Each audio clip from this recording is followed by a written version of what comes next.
Hi there everybody, this is Matt Miller, and welcome to my Procreate 4 demo for the piece I call Sunrise. I took inspiration from this for this piece from a photo that I found on Pinterest. I'm trying to get more of an editorial type style or vibe for my photos, and I'm generally just trying to focus on anatomy and structure and making sure things look right. It's interesting because I don't really do that. Usually I just draw a picture and I don't try to take it from anywhere else. I'll be in the mood for drawing something, and then I will draw it. And this is more me saying, okay Matt, no shit, let's find some pictures and let's just try to mimic this style or do something similar. And that's what I did with this one.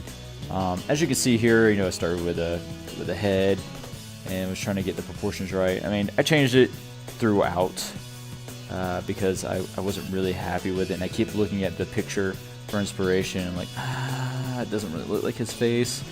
And in the end, I think the picture turned out different, but I still think it looked good. In fact, I probably think that it turned out a little bit more handsome than the other guy, but of course beauty is in the eye of the beholder, of course. So I did the guy's head, and then I did the musculature for the body. He's hunched over, so I made sure that I put in those abs. I mean, you're not going to see them at the end, but it was for my sake of mind, peace of mind, if you will. The hardest part for this whole piece was actually doing the shirt under the jacket, if you can believe that. Everything else is pretty straightforward. I was worried that doing the sleeves wouldn't look right, but they actually looked pretty decent. So I did my rough, and then I did my super rough, and now I'm doing the lines.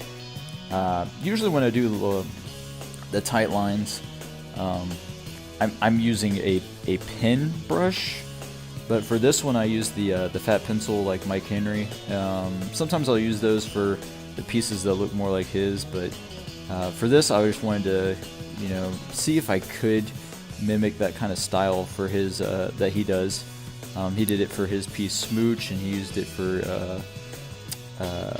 Heterochromio piece and a couple of other pieces, and I really dig the cell shading style. In fact, I do it a lot with my pieces, but I just wanted to make it look even more like his.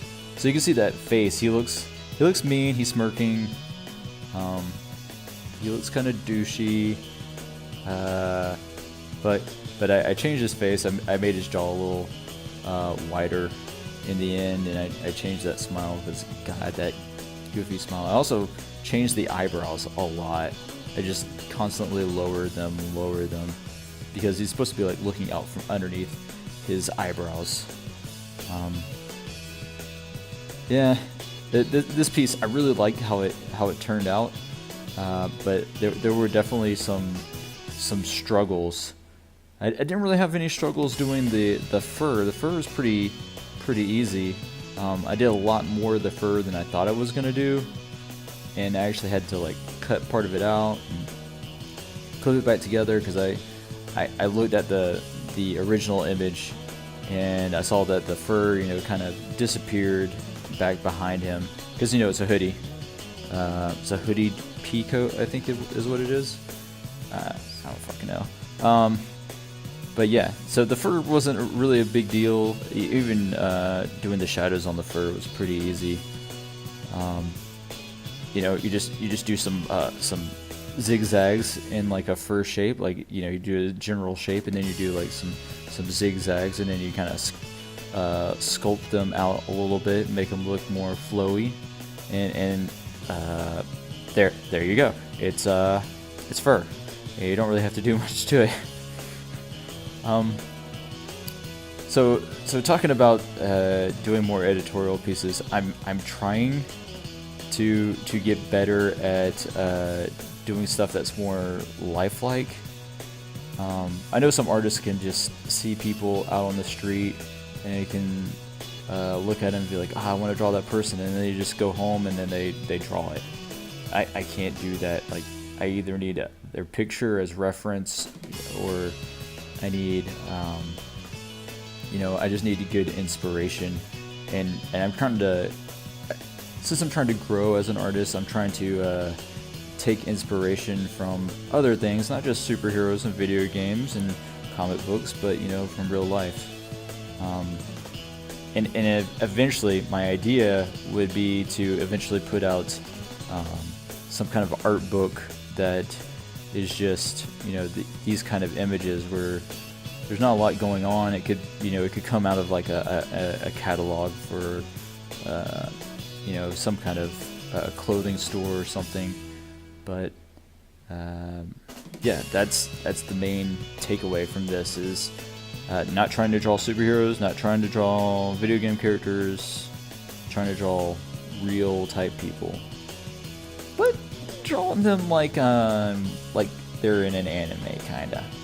Yeah, like they're in an anime, because you can't be too serious. So we got the fur collar. You can see how I jumped around. I actually drew the left side of the collar, and then I copied it and rotated it around and used it for the right. And then I cut off part of the collar and brought it a little bit down. Here you can see the eyebrows and the frowning crease lines of the forehead, and I erased those later on because they look hideous. But the model in the picture actually had those creased lines, and I was trying to put those back in, but they look ugly. He looks like he's trying to be a Klingon, and I did not want to do that. Oh, you can see right there where I made his jaw a little bit wider because it was looking too skinny. One of the really fun pieces about this, or the fun thing about this piece, was putting some of the piping on the jacket. Just trying to put in some more details. The buttons were pretty fun as well. Just basically taking a circle and then using that as my base, and then warping it if I need to put it into perspective, and just drawing inside the circle and then drawing another circle inside of that, and then getting the buttons. It's a really easy process, and it looks really nice once it's done, if it's done correctly. There's some times where I just completely botch it, but for the most part, it's a pretty straightforward thing. Drawing the hand was interesting as well. Drawing hands aren't that hard. When you're drawing complicated poses for hands, it can get a little difficult, but drawing hands aren't that hard. The hardest part for this one was I drew it too small, and I had to keep resizing it up. I'm like, I need to move it a little bit. I need to resize it a little bit. I need to move it a little bit. And then I drew one, and I was like, okay, one's enough. I'm just gonna duplicate it and flip it.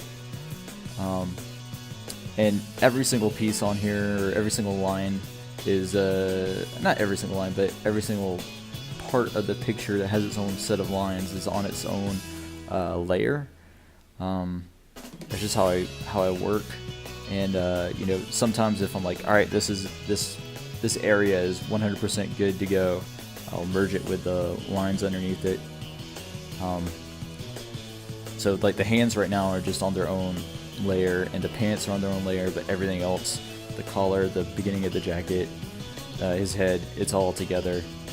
And once I get done with the pants, I'm going to merge that with the collar and the head. And then I do the sleeves.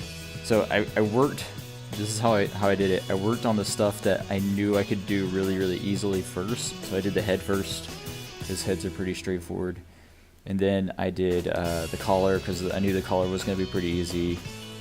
And then I did the hands, and then I did pants. And then I was dreading doing the jacket for some reason. Jackets aren't hard, but it's a flowing shape, and there's not a lot of creases and wrinkles in place for shadows. So to show depth, it's a little bit trickier, but I guess I managed. you know.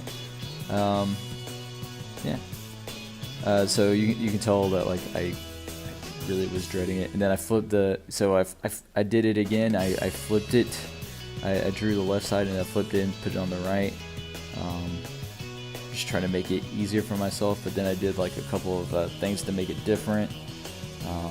Like the sleeve poking out from underneath the guy's coat.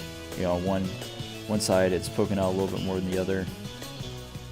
And now I think I'm doing the about to do the redo the mouth.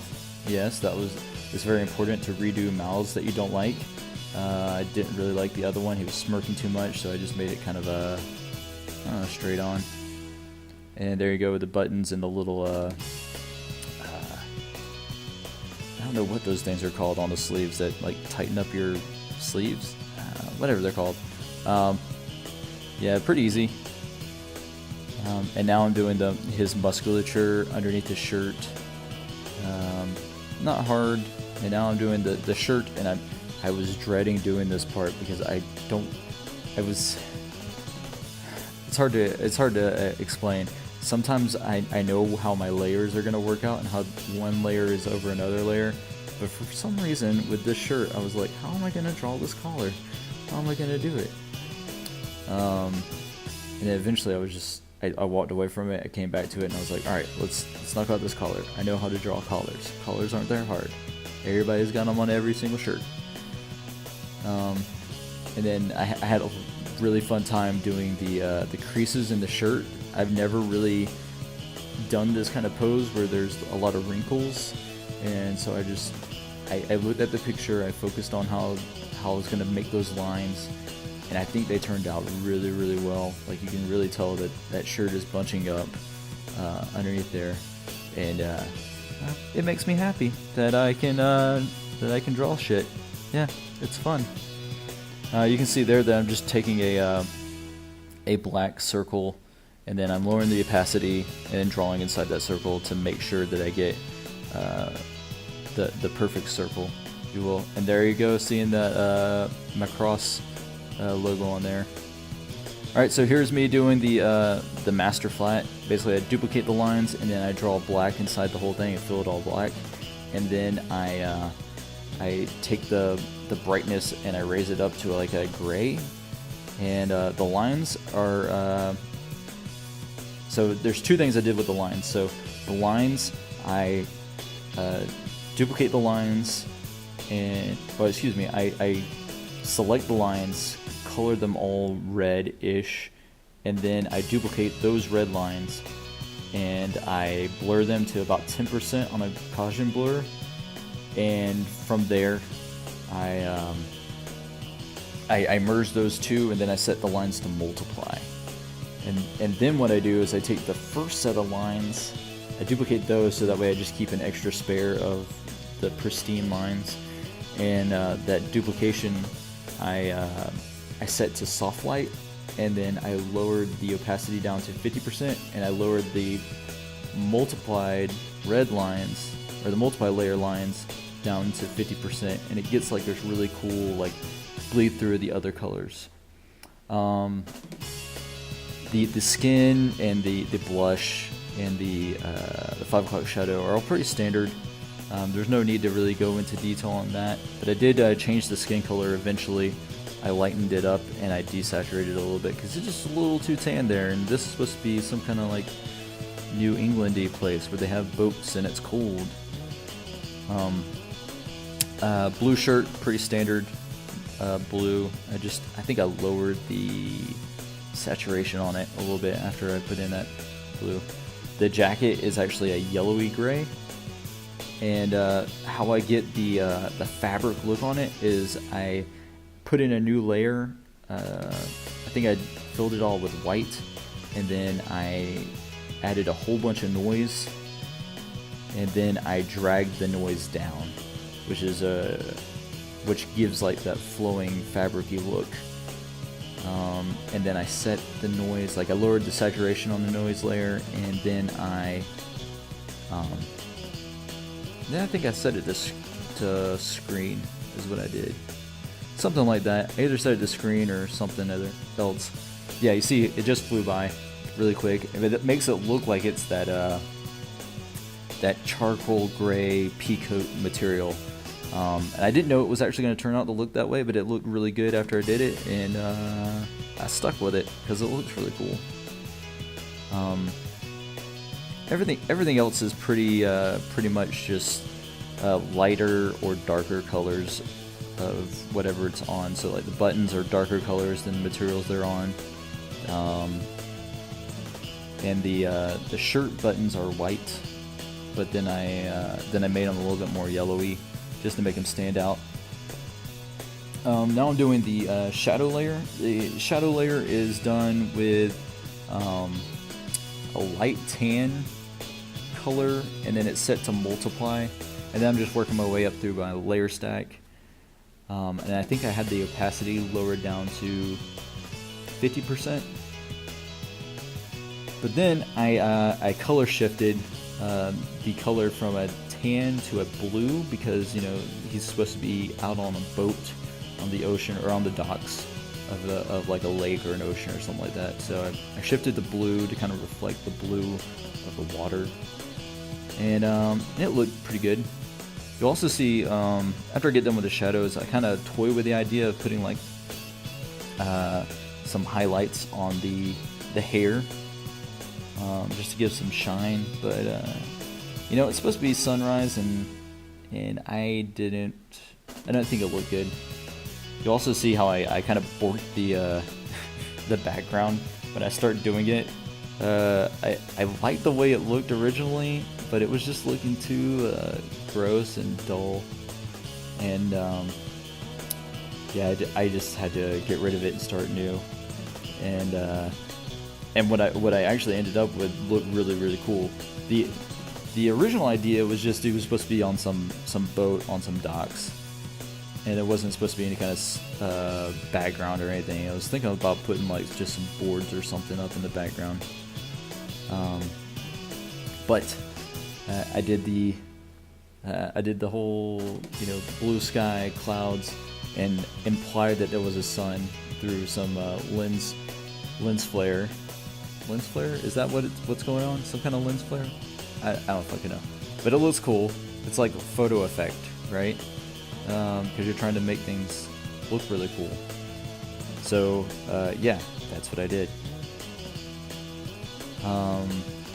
Once I get done with the shadows, I'll do the boat on its own separate layer that he's sitting on. That was pretty straightforward. Just drew like a little, the horn of the, is that what it's called, the horn, the front of it, the prow?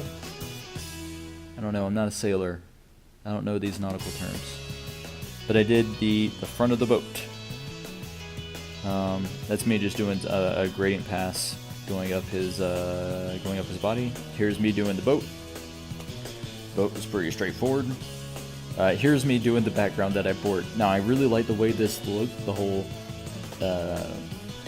you know, the boards and the posts and the water looked really cool. But then when I did the sky, it was too gray and it looked really shitty.